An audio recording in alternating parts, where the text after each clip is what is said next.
And of the South Sudan, where Amnesty International has raised alarm over worsening press freedom, accusing authorities, particularly the National Security Service, of harassing, intimidating, and arbitrarily arresting journalists. Now, the rights group says that the government has failed to enact laws that safeguard freedom of expression and protect media workers. Reports indicate that journalists, writers, and commentators continue to face persecution, creating an atmosphere of fear and self-censorship across the country. Several human rights organizations and foreign governments have expressed concern that the shrinking civic space undermines democracy and accountability in South Sudan. Joining us now from Juba, South Sudan, is journalist Daniel Dang to discuss the state of media freedom in the country. Daniel, thanks for joining us. How would you describe the current state of press freedom in South Sudan? Yeah, thank you, Central TV, for having me this afternoon to talk about media freedom in South Sudan.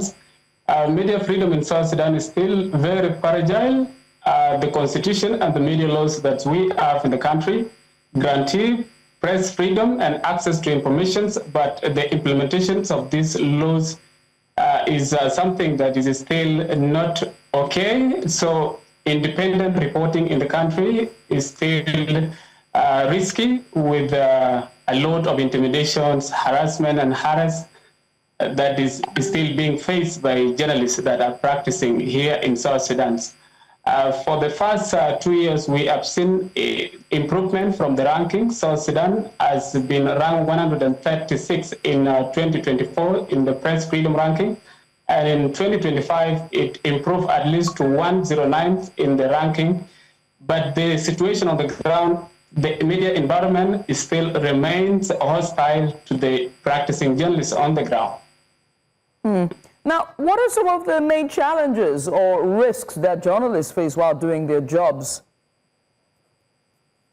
Well, as I mentioned, some of the challenges and main challenges that journalists face as they do their work is, once, the intimidations that they continue to face, the censorships that they continue to face, and harassments and detentions, arbitrary detention that journalists continue to face, especially when reporting on the critical topics and things that have to do with the government, things that have to do with the armed forces. The journalists continue to face intimidation. So there is intimidation, harassment, detentions, and censorships all together.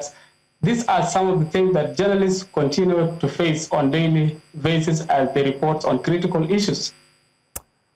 Daniel, I must say thank you for taking out the time to join us today on the news. Daniel Dang, he is just a reporter and a journalist joining us from South Sudan, speaking to us